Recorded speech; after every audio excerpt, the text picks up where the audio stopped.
Hi, friends. Welcome to Peace, Purpose, and Faith. Welcome to everybody. Welcome to all my new subscribers. Um, welcome. This is a channel that I created where I discuss topics that are relevant to women. Um, Actually, relevant for everybody. And it's because I want to create a sisterhood, a positive space where we women and can elevate each other and inspire each other to be the best version of ourselves.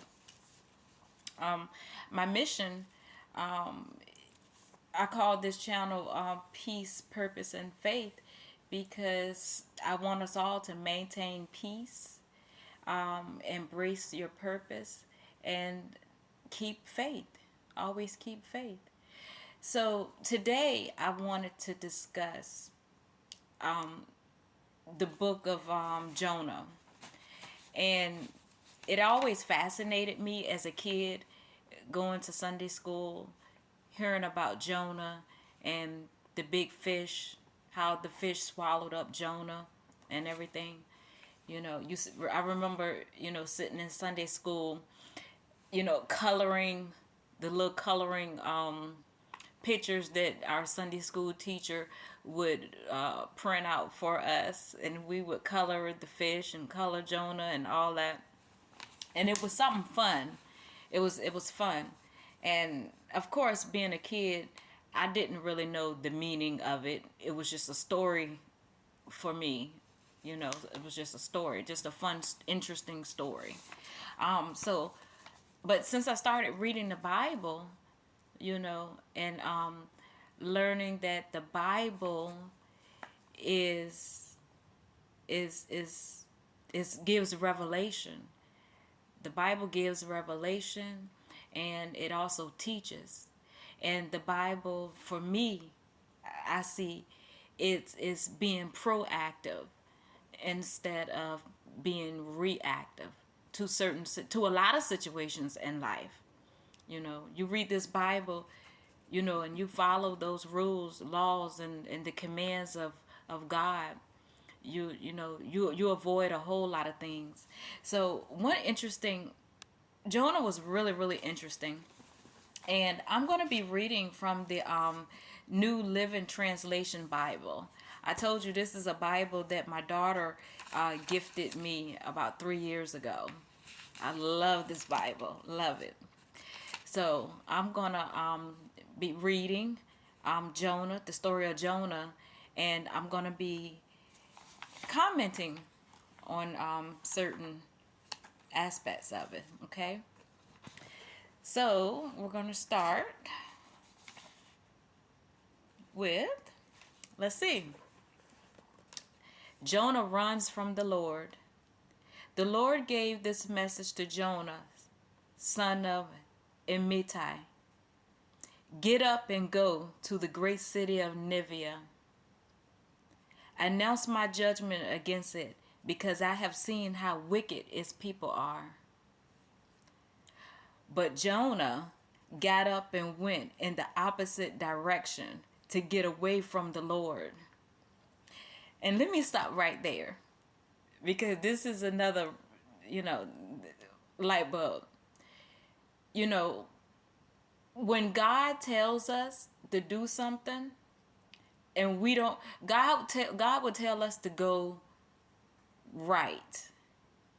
And we as humans, sometimes we tend to go left. We don't want to do what God wants us to do. God says go right, we go left. God told Jonah to get up and go to Nineveh. Jonah ran the other way. he ran the Jonah like, I'm not going. Jonah ran. I don't even know how he even thought he could even run from God, from the Lord. I don't even understand how he even thought that. So anyway, so it says, but Jonah got up and went in the opposite direction to get away from the Lord. He went down to the port of Joppa, where he found a ship leaving for Tarshish. Tarshish? He bought a ticket and went on board, hoping to escape from the Lord by sailing to Tarshish. I'm hope I'm pronouncing that right. Tarshish. But the Lord hurled, while Jonah was on the boat, the Lord hurled a powerful wind over the sea, causing a violent storm that threatened to break the ship apart. Fearing for their lives, the desperate sailors shouted to their gods for help and threw the cargo overboard to lighten the ship. Now, I guess the sailors who were on there, they were not the Lord fearing. They didn't believe in the same Lord as what Jonah did. So even they prayed to their God. They prayed to their God. They prayed to their God. And it says, goes on, it says, but all this time Jonah was sound asleep, down in the hole. And isn't that something? Trying to run from God, just ignoring the cause. And having and what I don't get with this either is how could Jonah even sleep good? He slept good. Jonah was sleeping good. I don't get that. I don't understand that. But he was sleeping good. So the captain went down after him. How can you sleep at a time like this? He shouted.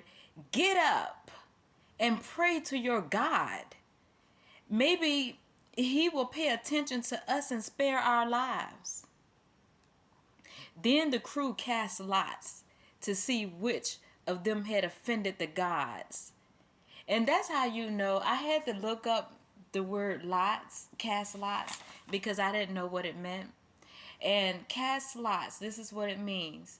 To cast lots or draw lots is to make a random selection and may refer to clairvoyancy. Forgive me for butchering that word. Or a form of sortition in which an outcome is determined by means that normally would be considered random, but are sometimes believed to reveal the will of a deity. So that's what casting lots mean. I don't think that sounds godly. I don't think that sounds biblical for Christians to do. Anyway, so I'm on chapter 1, verse 7. Then the crew cast lots to see which of them had offended the gods and caused the terrible storm. When they did this, the lots identified Jonah. They identified Jonah as the culprit. Okay. So the crewmen are like, they're like, why has this awful, they asked Jonah, they say, why has this awful storm come down on us? They demanded to know, who are you? What is your line of work? What country are you from? And what is your nationality?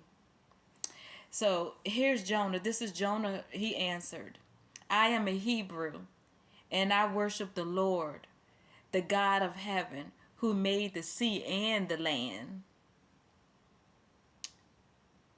Okay. The sailors were terrified when they heard this, for he had already told them he was running away from the Lord. Oh, why did you do it? They groaned.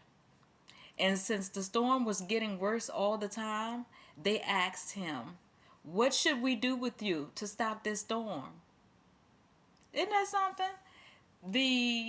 These people were not even they didn't believe in the same Lord, the same God as what Jonah did. But they were, I guess they didn't want to die. I guess they were like, okay, Jonah, what do we need to do, we don't want to die. What do we need to do to, stop this? They're asking Jonah what to do. And that is, you know what? They asking Jonah what to do, but they didn't even ask. Their God couldn't even do anything. So for them to even believe in other gods, this just shows that their God couldn't even stop what was going on. You know? Interesting. So, so they said, what should we do to you to stop this storm? So Jonah replied, "Throw me in the sea." Man, one thing about Jonah, I guess he was ready to just, he was done. He was just done. I guess Jonah was done. He was just done. Jonah said, "Throw me into the sea, and it will become calm again. I know that this terrible storm is, I know that this terrible storm is all my fault." Verse 13. Instead, the sailors rowed even harder to get the ship to the land. But the stormy seas was too violent for them, and they couldn't make it.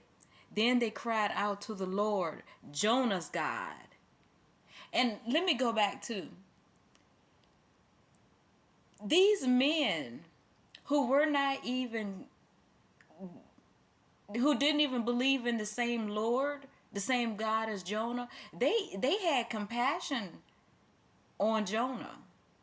And they didn't even believe in the same God as Jonah, but they had compassion towards him.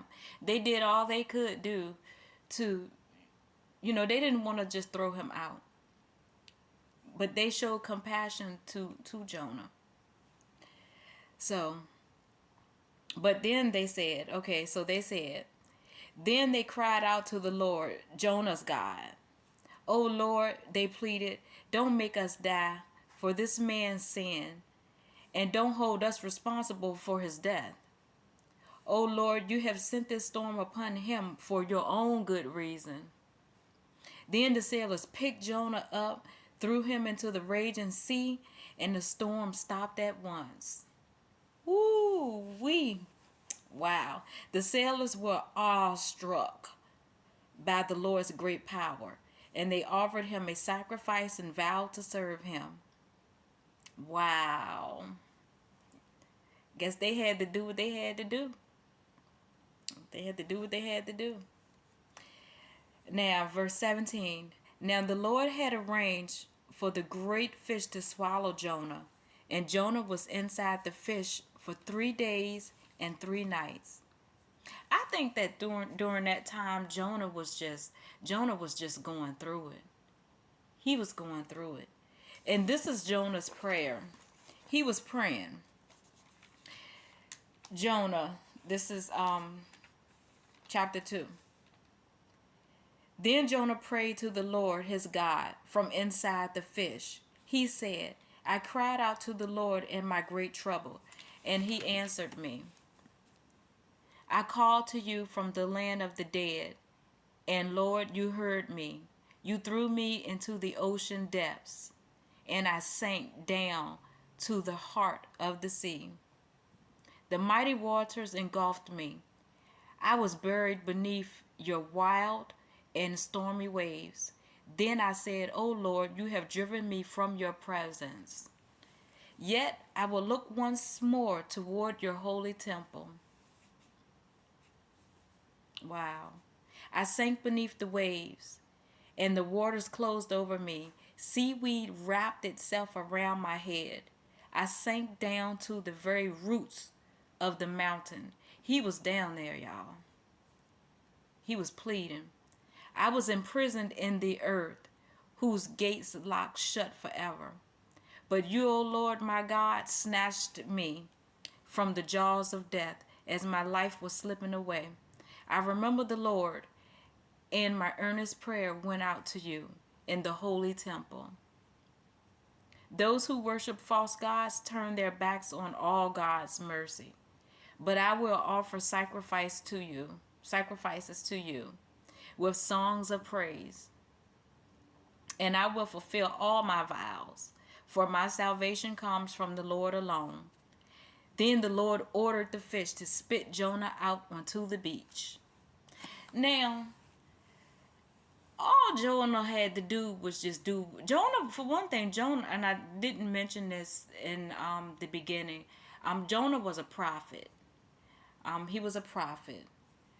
Um, yeah, he was a prophet, and he had his reasons why he did not want to go to Nineveh, the city of Nineveh. From what the Bible says, the city of Nineveh, they were wicked people. They were just running amok, just doing what they want to do, and God was just tired of them. And they also were enemies, because Jonah was a Hebrew, so they also were the Ninevites, Ninevian people. They were also enemies of the Hebrew people, or Israelites, I believe. So Jonah, being a prophet, you know, and was willing to disobey God, that's something else. That's a struggle. That's something else. You would think that's a struggle. I don't know. I don't know. That's a struggle. So anyway, let me get back. That's something to really ponder. You know, why would he even try to even run from God? Number one, why would he even try to run from God? You are a prophet. You know. You know God gonna find you. You know really you can't run from God. He's gonna find you. He's God. So and so anyway. So chapter 3, Jonah goes to Nineveh. Then the Lord spoke to Jonah a second time. Get up and go to the great city of Nineveh. See, God had to tell Jonah twice. If he went the first time, he wouldn't have had to say that he wouldn't have had to went to the depths of hell and died and ended up in that whale's belly. He could have avoided all that stuff. But you know what? That's just like with us. You know, when God like I said in the beginning, you know, when God tells us to go right, we go left. And for women, and I'm going to use women as an example, you know, we may see this good looking guy, good looking, nice car, good job, you know, fine fella, fine. But knowing God's telling us that intuition, and God telling us this man, he's not for you. This is not your husband. You need to wait on your husband. But now we going on anyway. We going on anyway. We pursue him. We date. We get intimate.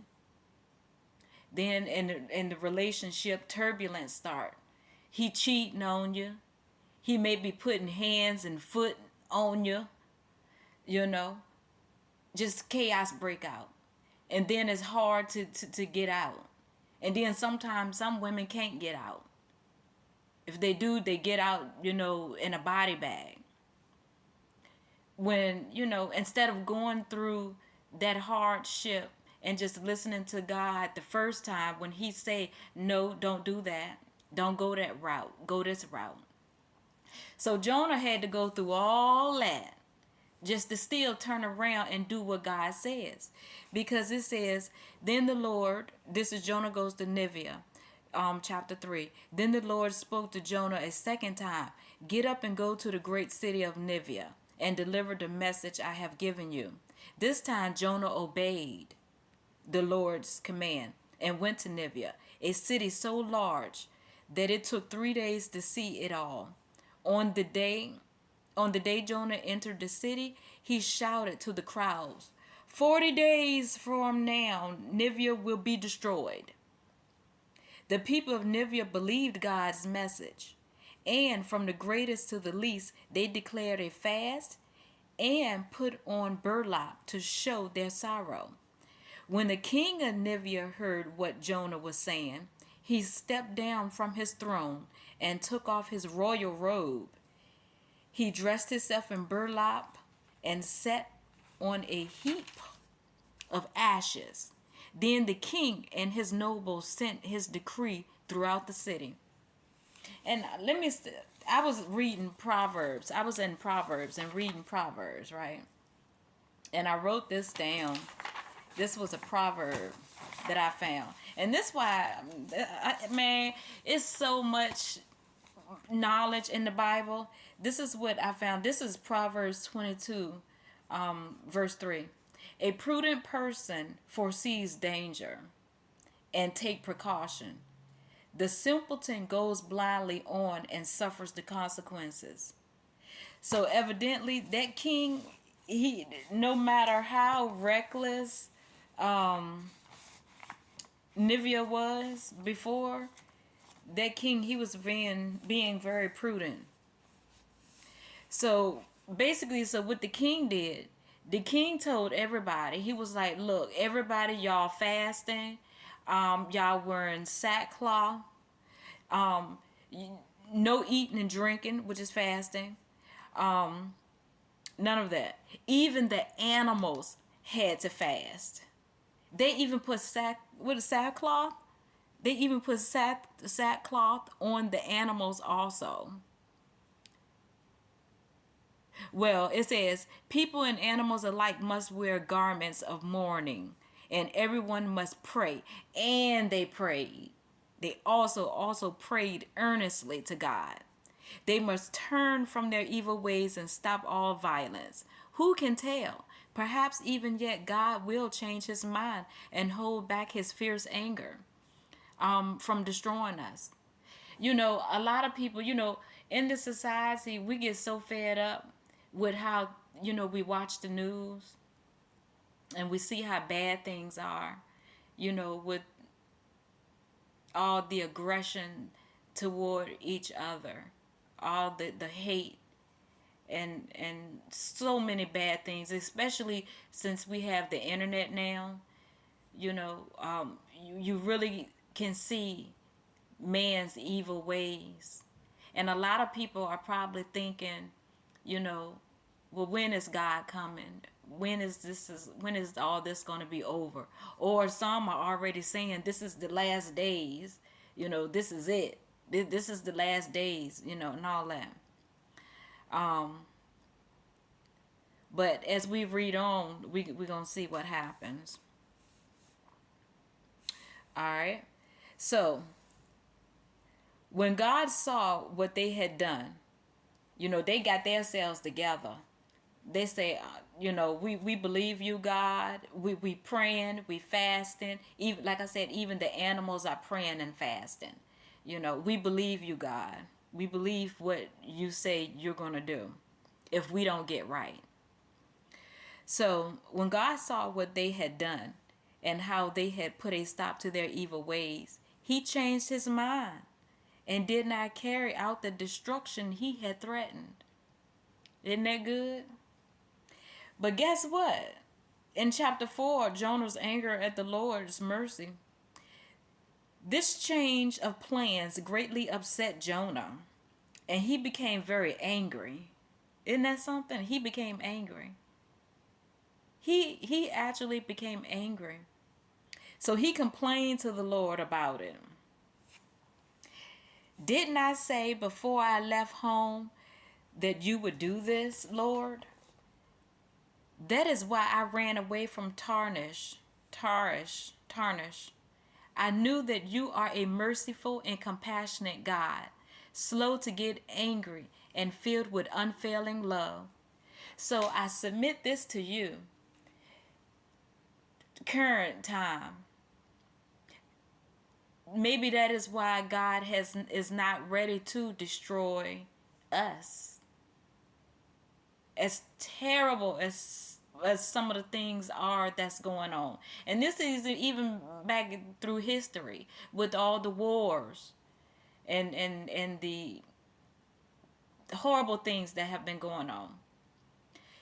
You know, we serve a merciful and compassionate God. He is slow to get angry and filled with unfailing love. Man, that is awesome. And Jonah said that. And Jonah also said, you are eager to turn your back from destroying people. Just kill me now, Lord. I think Jonah had a lot of, he was probably depressed, I guess. I don't know. But he was angry, I do know that. And that's why, you know what? When you're dealing with an angry person, an angry person is a dangerous person. They really are. An angry person is a dangerous person because they don't care about what would happen to the next person, and they definitely don't care about what would happen to you. Stay away from angry people. Pray for them. But this is what Jonah said. Jonah said, just kill me now, Lord. I'd rather be unalive than alive if what I predicted will not happen. Then the Lord replied, is it right for you to be angry about this? Then Jonah went out to the east side of the city and made a shelter to sit under as he waited to see what would happen to the city. Now, instead of him, he done delivered his message. Instead of him going on about his business, he gonna sit there and want to see what God gonna do. Jonah, you done delivered your message. Go on about your business and profit somewhere else. Go to your next mission. Why are you camping up by a tree to look down on them folks? You did what you had to do. And that's another thing too. With believers, you know, I know with past associates of mine, if I try to, deliver a testimony or tell them something, that I read in the Bible, that maybe they should take heed of, and they don't listen, I'm not gonna Bible beat them with it. I'm not gonna, I'm not gonna sit around and wait on their demise either. I'm gonna let them know this is what the Bible says, in a loving way, and then I'm gonna go on about my business. Because once I release the information, I release the information. You know it now. I'm not held accountable no more. But look, this is what Jonah gonna do. All right. So it says, okay, so then Jonah went out to the east side of the city and made a shelter to sit under as he waited to see what would happen to the city. And the Lord God arranged for a leafy plant to grow there. And soon it spread its broad leaves over Jonah's head, shading him from the sun. See how good God is? See, Jonah delivered the message, and then God, he rewarded Jonah by providing shelter for him to be comfortable. Even though I think Jonah still should have went on about his business. This eased Jonah's discomfort, and Jonah was very grateful for the plant. He was grateful. Anyway, but God also arranged for a worm the next morning at dawn. The worm ate through the stem of the plant so that it withered away. And as the sun grew hot, God arranged for a scorching east wind to blow on Jonah. The sun beat down on his head until he grew faint and wished to die. He wished for his demise. He said his demise is certainly better than living like this. He exclaimed. Then God said to Jonah, is it right for you to be angry because the plant died? Yes, Jonah retorted, even angry enough to be demised. Jonah was a little ungrateful. In my opinion, he was ungrateful. Because like God said, you didn't grow that plant. You didn't feed that plant. That was a gift that God gave to you.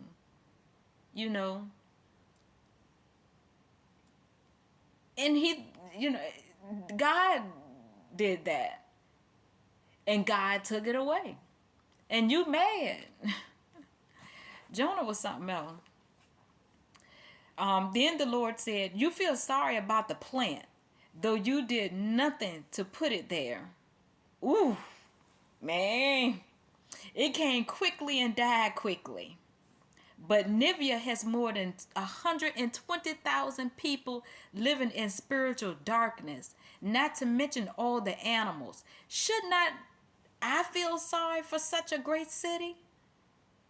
Wow. Isn't that something? Isn't that something? Wow. So Jonah was, I don't know, Jonah was, it was a lot of lessons. It was a lot of lessons, you know. And as a kid, you can't comprehend this stuff. But as an adult, when you read this, and no pastor, told me this stuff. Just reading it.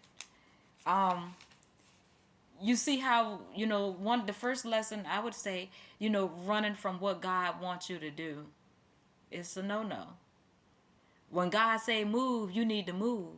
Because I've always heard, when God tells you to move and you don't, your situation does get uncomfortable. It gets very uncomfortable. So you might as well move. You know, when God calls you, move. And then the second thing, you know, you know that God is a forgiving God. He's a merciful God. But Jonah let his convictions, he hated the Ninevites. I know I'm pronouncing that wrong. But he hating the Ninevites, he hates them so much that he don't even want to see them get saved. That's bad. And I bet you, well, I submit this to you, it's probably a lot of Christians like that too. But you got to think about it. Doesn't God have mercy on you? We none of us, I didn't grow up in church. Everything that I learned, I learned from actually reading the Bible and going through things the hard way. Till I finally got to the point I don't want to go through it the hard way. I'm going to pick up this Bible and I'm going to read it and I'm going to ask God for understanding. You know. And it's a couple of YouTube pastors that I do listen to, because I do not have a church home. But it's a couple of YouTube pastors that I do listen to, because I'm always trying to learn and understand and apply what's in this Bible to my life. So, so running from God and God's calling is a no. That's a no. Don't do that. You just making your situation worse. You know, and also being ungrateful. You want God to be grateful for you. For you won't be God. You want God to be to offer you comforts and stability and forgiveness, and to offer you forgiveness, but you don't want him to offer other people the same. That's not right. That's actually absurd, and I would even submit to say that it's kind of evil too. You know. But the book of Jonah is really short. I don't know, which I'm gonna do some research on it. I don't know what happened. What ended up happening to him. I'm gonna do some research on that. But I am gonna say this: we don't have to understand everything God is doing in order to trust Him. And I guess that's one of the morals of this story. You know, we don't have to understand everything that God is doing in order to trust him. And I'm going to read this reflection too. It says that God handled Jonah's anger perfectly. He didn't expect Jonah not to feel, and he understood Jonah's struggle to comprehend why God was merciful to such wicked people. In God's compassion, he did not condemn Jonah. Instead, God asked Jonah the question that would help him search his heart so he could be free from his anger. Wow. So he could be free from his anger. So Jonah had anger issues. A lot of us have anger issues. I had anger issues. That's something God had to work with me on, and he still is.